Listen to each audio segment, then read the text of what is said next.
Good morning, friends. It's my pleasure to be a part of this online course, and I'm happy to handle this particular session on statistical tools for data analysis, theory, and practice. And dear friends, we have been taking part and we have been conducting a lot of research works in our academic environments, whether it is a journal article or a book chapter or a conference paper, or you are undertaking some kind of minor or major projects, or you're guiding your PhD scholars or MPhil scholars. We are all one way or other way, we are involved in the research process. The research begins when you identify your research problem. You conduct a very comprehensive review of literature. You analyze and find out the research gap existing in your field of research, the chosen field of your interest. You decide the objectives based on your research questions. You design your research methodological aspects. You decide upon the data collection instrument. You collect the data, maybe with the help of interviews or questionnaires or schedules or focus interviews or group discussions or online survey tools, whatever it may be. Now data is there with us. See, we have got data with us. What are we going to do with this data? See, long back when I was doing my PG or MPhil or even PhD, we used to have all the data which will be manually entered in tables in big papers. We used to call it as a master table, where all the questions, all the answers will be entered. From the master table, we used to get a lot of small subdivided tables. Then we use our calculators, normal calculators, scientific calculators, and with a lot of analysis. Fine. So once you have data with us, we have to undertake a very important process that is required in your research work, that is data analysis. In fact, the interpretation of what you find, that follows next. But before you do that, you have to analyze your data, you have to manage your data. Okay. And this data analysis can be done either manually or using any softwares. Basically, what do you mean by data analysis? So first of all, before we think about analyzing your data, you should have the data with us first. So either you have to enter the data one by one, or if you have got data already available somewhere, you'll be importing your data. So you should have data first. Then based on the data, you have to prepare frequency tables. How many males? How many females? How many like this? How many like that? So that kind of simple frequency tables, followed by crash types, 2 into 2, 2 into 3, 2 into 4, 3 into 2, such kind of crash tabulations, multi-level tables.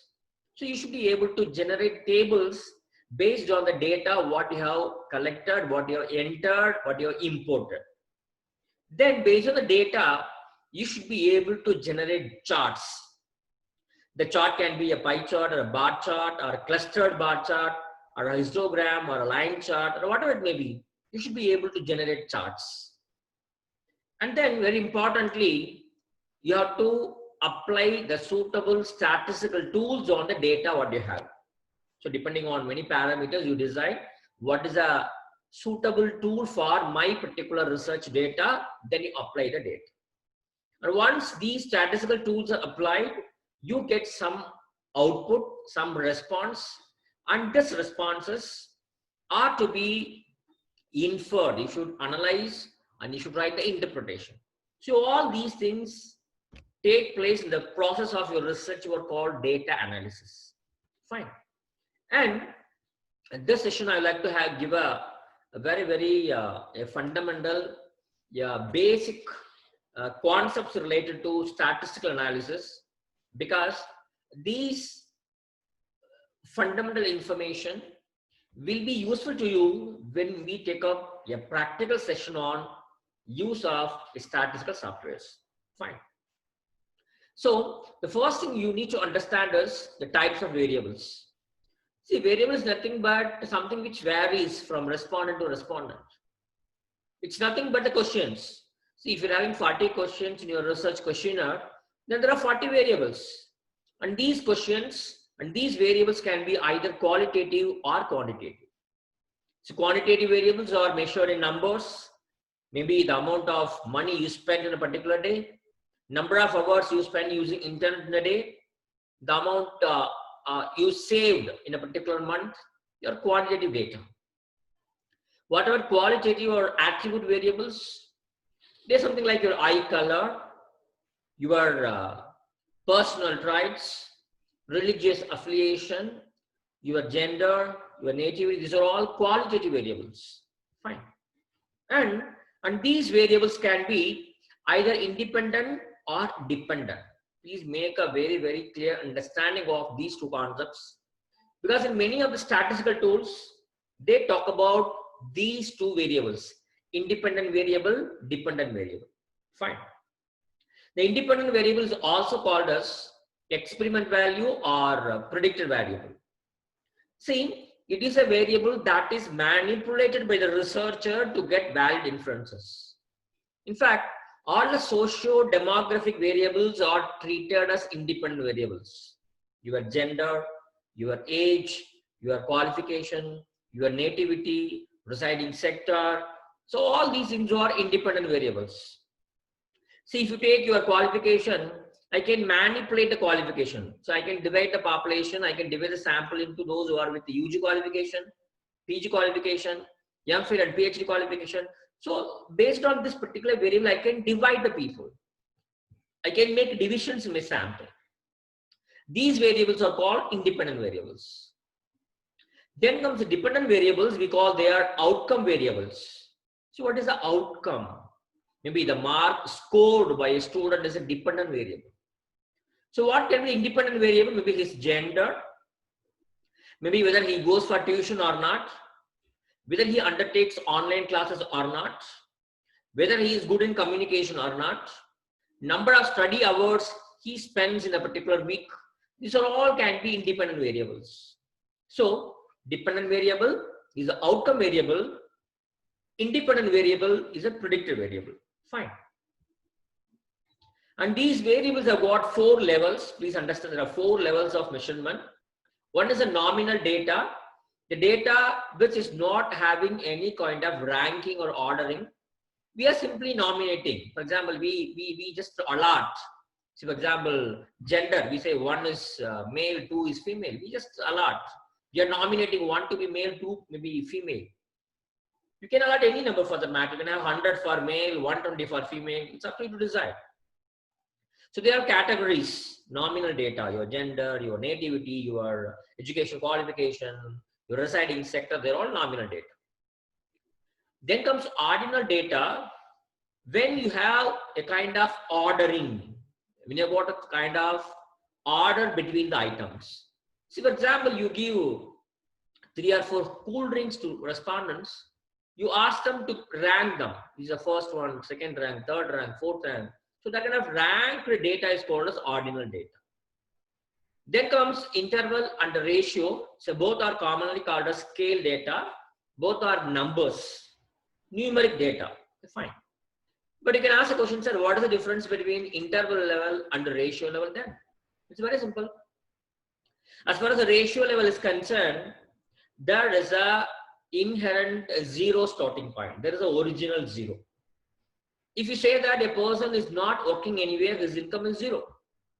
If a child is not at all written anything on the examination paper, his mark is 0. So when there is a true 0 point, that is a ratio data. When this true 0 is not there, when there is a natural 0 point, that is interval scale. For example, you take a Celsius degree. For example, there is a place in Himachal Pradesh that has got maybe minus 5 degree or 0 degree Celsius. 0 degree Celsius doesn't mean that there is no temperature over there. Fine. So, but statistically, we take both interval level and the ratio level as same. Both are treated as scale level data. Fine. Then comes summary of the characteristics for levels of measurement. I just give a summary. See, nominal data, it's only can be classified. Okay, make of the car, something like that. Ordinal data, something like rank in the class. It can be ranked. Interval data, meaningful difference between values are there, but there is no true 0 point. For example, there's nothing called zero size. When you go to a shop and ask, there's nothing like zero size. A ratio, meaningful 0 point will be there. Fine. So these are the summary of these 4 levels of data. And another question comes is, sir, why should we bother about these levels of data? It's very simple. These levels of data, understanding of these levels of data will help you to decide what kind of statistical tools you can apply on this step in this data.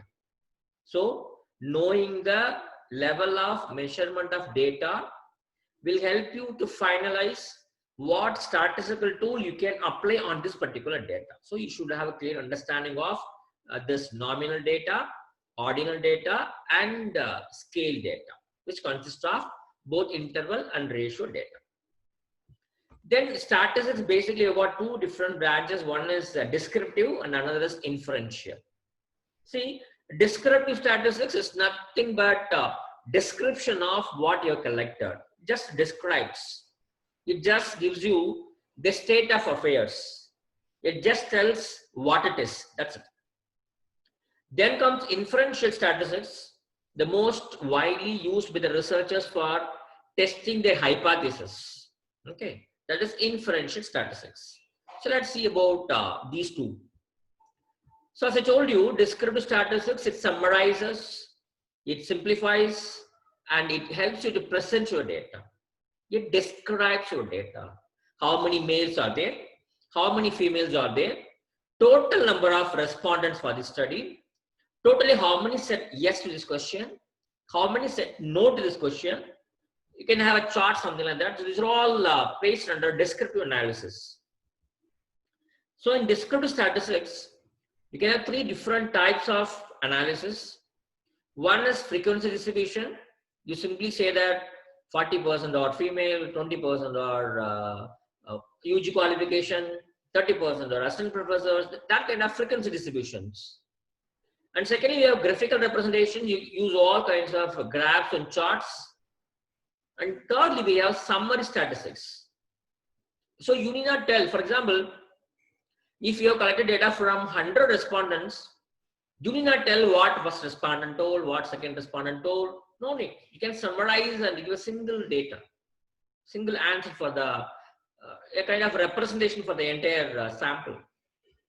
So this frequency distribution, graphical representation, and summary statistics. These 3 are called as descriptive statistics.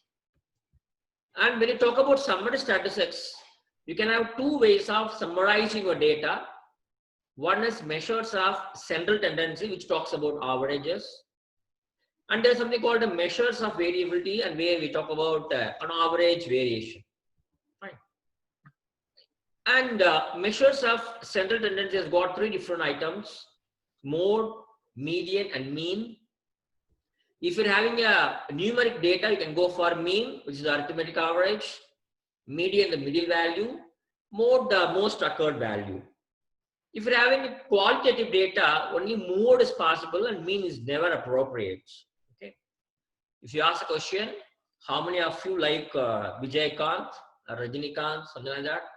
So we can find out how many say yes, how many say no, which is mode. That is the mode. Only qualitative data permits you to use only mode, never mean. Fine. Then comes measures of variability, where we talk about a variation. To what extent a particular variable is away from its mean. See, you can either have a range. You take the highest value, lowest value, you find the difference, that is the range. You find out the variance. Variance means to what extent your observed value is different from the mean value. Fine. You can find out the variance. You go for standard deviation. You just find out the square root of variance and you get standard deviation. And you get the standard error of the mean. That is, this is nothing but the standard deviation of the sampling distribution. Fine. So you can use all these measures to show the variability of your data. I'll just show here, if your data is nominal, you can use mode for central tendency, and you can use the frequency or percentage distribution to show the variability. If your data is ordinal, then you can use median as a central tendency measure, and you can use a percentage distribution as a measure of variability.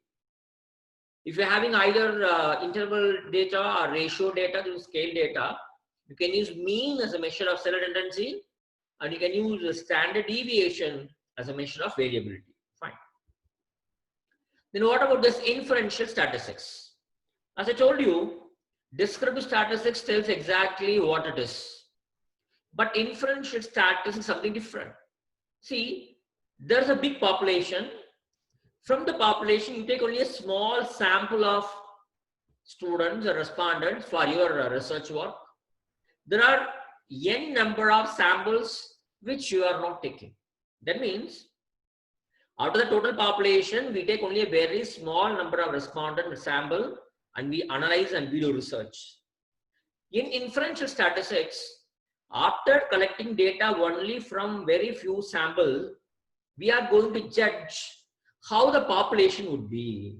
So just like what your mother does, no? So when your mother is very busy in cooking, no? When she wants to test whether rice is cooked or not, she may not take the entire rice and pinch it in everyone to find out whether it is cooked or not.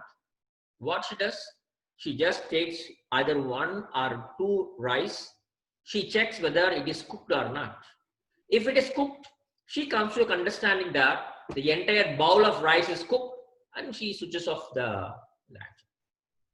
That is what we call as inferential statistics. So what are we doing here? We are generalizing from samples to population. We find out something from a population, from a small sample, and we'll apply these findings to the entire population. And secondly, inferential statistics are used when you want to test your hypothesis. And thirdly, whenever you want to find out the relationship existing between the variables or among the variables, whether it is a kind of an association, it is a kind of a difference, it's a kind of a correlation. When you want to check this kind of relationship among the variables, or when you want to make a kind of predictions based on the data what you have, you can always have kind of predictions using statistical tools. So all these things comes under inferential statistics. Fine. Okay, that's what I told you.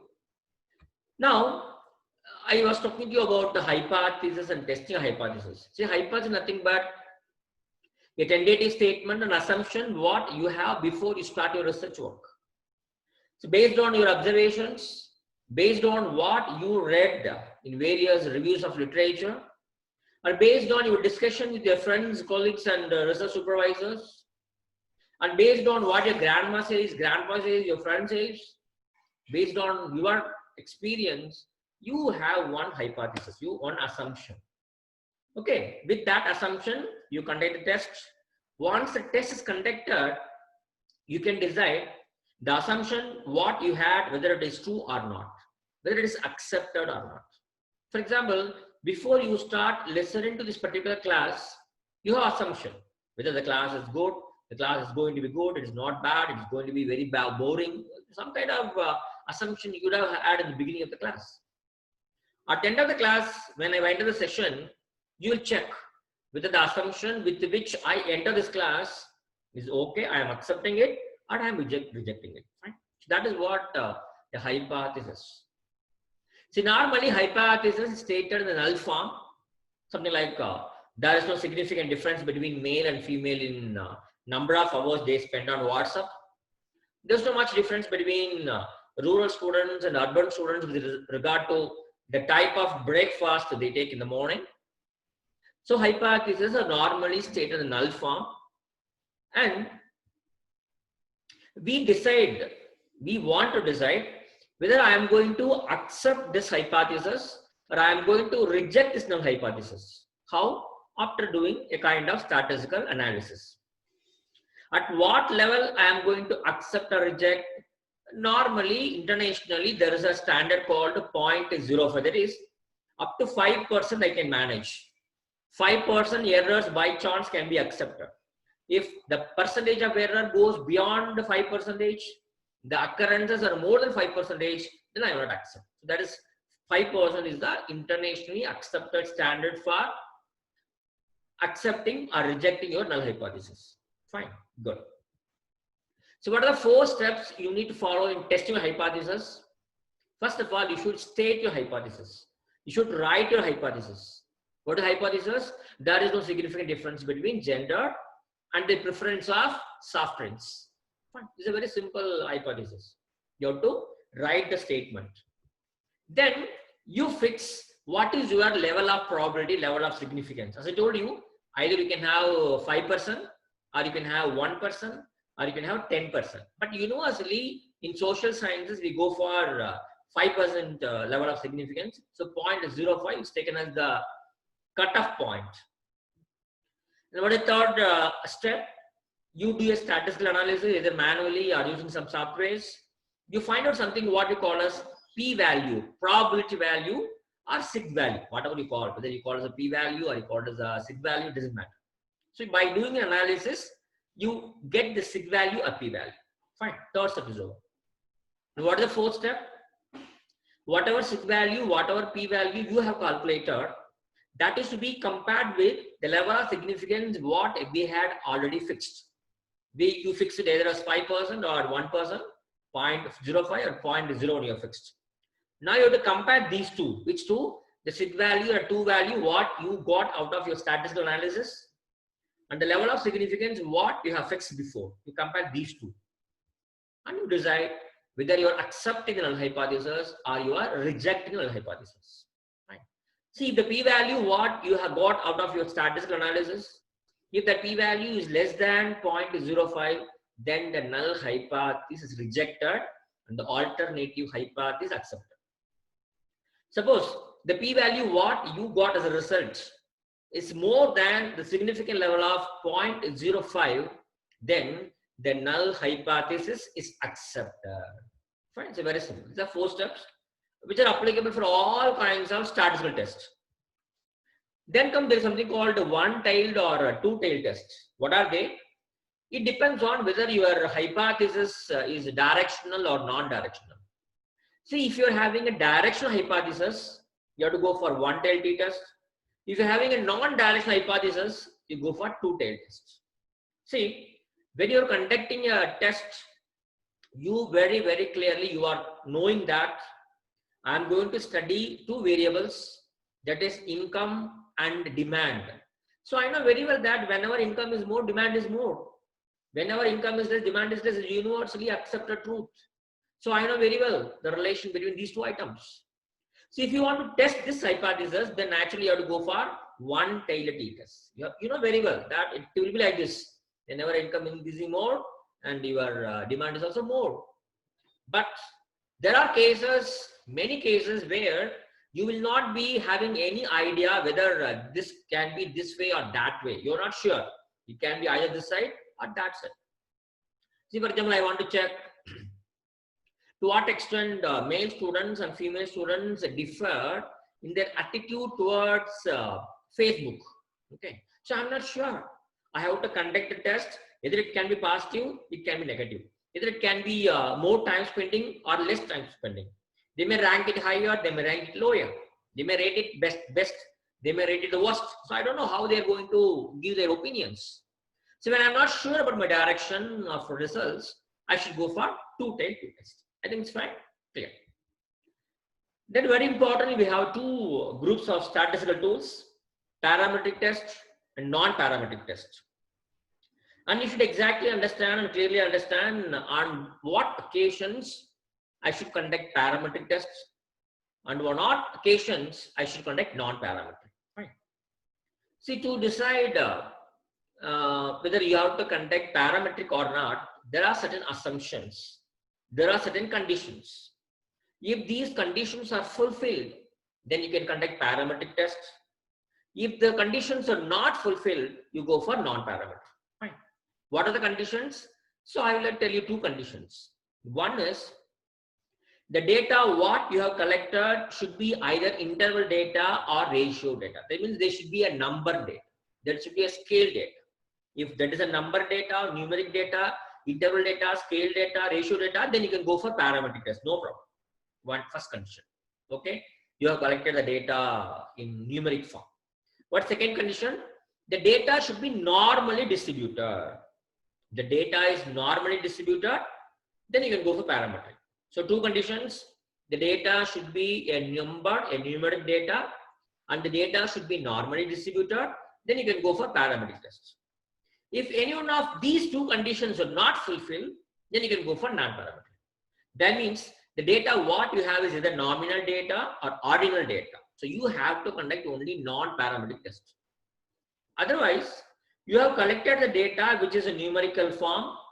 Though it is a numerical form, though it is a number data, if it is not normally distributed, then again you should go for non-parametric tests. So be very clear with these two tests. I was telling you something about test of normality. You should decide whether your data is normal or not. What is normal data? So normal data is the data which has got very less number of upper extremes, very less number of lower extremes, and a majority of responses will be of medium in nature. Okay. For example, if you ask somebody, how is a recent movie, Ponnamahal Vandal? There is a movie like that in Tamil. Very few students, very few participants, very few viewers will say that, oh, that is a fantastic movie. Very few viewers and respondents may say that, oh, such a hopeless movie is there. But a majority of the viewers pass the comment that, oh, it's okay, you can watch it once. So that kind of data is a normal data, a normally distributed data. How to check whether the data is normally distributed or not is very simple. You can go for this case test or go for SW test, and you can decide whether your data is normally distributed or not. Otherwise, no, you can simply draw a histogram for your research data. If you get a kind of a bell-shaped curve, no? So when you draw a histogram, if your data is in the form of a bell shape, you can come to a conclusion that the data is normally distributed. What is a bell shape? Less number of lower items, less number of higher items, medium items will be more numbers. Otherwise, there is something called kurtosis and skewness. If the value of kurtosis or skewness range between -1 and +1, if it is between -1 and +1, then you can say that the data is normally distributed. So there's a few ways. Fine. Let us come and discuss about parametric tests. As I told you, when you want to conduct parametric tests, the data should be numbers and it should be normally distributed. These are the conditions. What are the various parametric tests? It's a t-test. If you want to conduct a t-test, what are the conditions? The data should be numbers. And the independent variable what you are going to use for this particular test should have only two levels. What do I mean by that? If you take gender, this independent variable is having only two levels, male, female. Fine. If I take another independent variable called nativity, it's got two levels, urban, rural. So your independent variable should have two levels and your dependent variable should be in numbers. Then you can conduct t-test. There are two different kinds of t-tests. You take only one simple set of students, respondents, you compare with them their mean values, and that is independent groups t-test. If you're having two groups, you can go for paired sample t-tests or a single group with the two different conditions. For example, before attending this class, after attending this class, your knowledge about statistics. See, you get two different data, pre, post, before, after. So you take set of people, two set of people, one group is getting treatment, other group is not getting treatment. So you just get their data from them. You can go for paired sample t-test. Fine. And independent variables, as I told you, if it has got only two levels, you can go for t-test. If there is more than two levels, 3, 4, 5, 6, you can go for ANOVA. ANOVA stands for analysis of variance. Your independent variable should have more than two levels. For example, education qualification, UG, PG, MPhil, PG, PhD, 4 levels are there. You take designation, assistant professor, associate professor, professor, 3 levels are there. So when your independent variable is having more than 2 levels and the dependent variable is in numbers, You can go for ANOVA. So ANOVA may be one-way ANOVA, or two-way ANOVA, three-way ANOVA, or something like that. Yeah.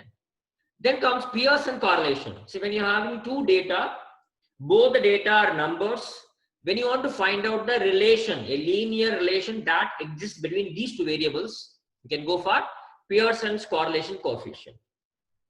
And this will help you to find out the existence of linear relationship. What is that? When one variable increases, other variable also increases. When number of hours your study time increases, the number of marks also increases. When your income gets less and lesser, your savings gets lesser and lesser. So this kind of linear relationship can be studied through correlation studies. Fine. So we have seen three different parametric tests. What about the non-parametric test? As I told you, when your data is in ordinal form or nominal form, you can conduct non-parametric tests. Or when your data is in numbers, but it is not normally distributed, then also you have to conduct only non-parametric tests. Okay, fine. What are they? One is I-squared, the most widely used statistical test for hypothesis. When your data is in nominal or ordinal data, you can go for hypothesis, I-squared. When you want to test whether there is an association between one and another group of people, you can go for I-squared. For example, there is no association between male students and female students and their choice of groups in 12th standard or in 11th standard. So this is a very, very basic question. If you want to check the association between these two variables, you can go for I-squared. Because the boys, girls, two groups, they are nominal data. Whether they want a science group or commerce group or humanities group, once again it is a nominal data. So when you want to compare two nominal data or two ordinal data or one nominal, one ordinal, you can go for I-squared. Then comes Mann-Whitney test. It's nothing but t-test. Okay, both t-test and Mann-Whitney are one and the same.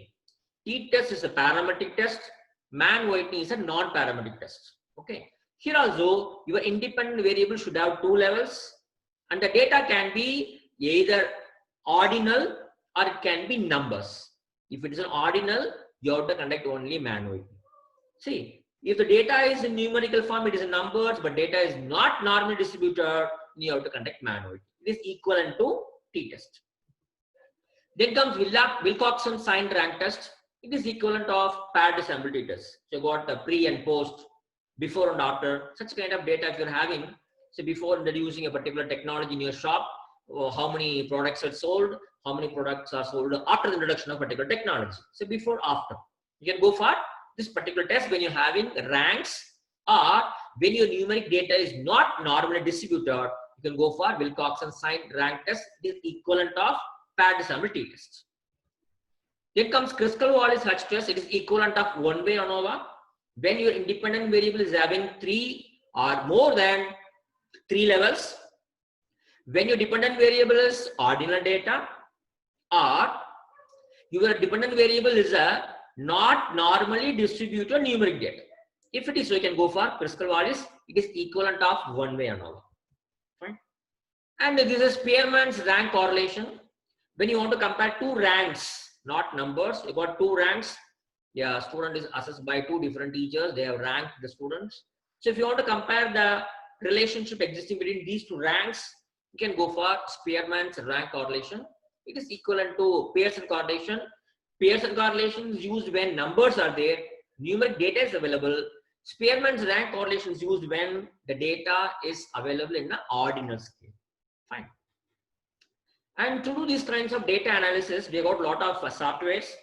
The most commonly used one is SPSS. But in fact, SPSS is very costly and everybody cannot afford. We cannot afford to get SPSS. Here's what to do. So, a statistical software is a software that helps you to do all the data analysis work. What are we discussed? What are we discussed? A statistical software should help you to enter the data, to edit the data, to import the data, to generate the references, to generate the tables, different kinds of tables, to generate the charts, to conduct the statistical test for testing a hypothesis. A statistical software should be able to provide you all these things. Okay, since ASP is very costly, we go for the freely available, free and open source statistical softwares. Many such softwares are there. They are free. You can just download and use it. For example, you can see on the screen, JASP, OpenAP, DAP. Many are there. PSPP, SOFA, XList Stat. Many such kind of free softwares are available. Maybe in the second part of this presentation, we may talk about the practical aspects of SOFA statistics. See, SOFA stands for Statistics Open for All. It is an open source package and it is written in Python language, and it has got a GUI. It has got a graphical user interface. It's very easy for you to go on to select the things and you can give the commands. And you can integrate this with all kinds of databases like MSQL or PostgreSQL or SQLite or MS Access and such kind of things.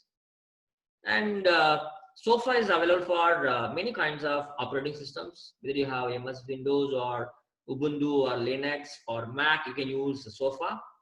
And if you're good in Python, even you can write your own scripts for conducting different kinds of statistical tools. And this is the home page of SOFA Statistics 1.4.6, the latest version. You can see it has got two sides, left side and right side, two panels are there. And left side we have provisions for entering or editing data, provision to import the data, provision to report tables, provision to create charts, and provision to conduct a statistical test. The right side we have a panel for getting online help, to set up preferences, to take a backup of our data and to come out of software. Fine. And the SOFA software is very simple to use. So those who are in PG or MPhil projects, you can definitely make use of this particular software. It's more than sufficient for you, and it provides all the basic statistical options, whatever you need for conducting your research work. So try to use such kind of softwares and see that you use it and you reap the fruit and you share this information, the goodness of these kinds of open source softwares with everybody, with all the friends of your circle.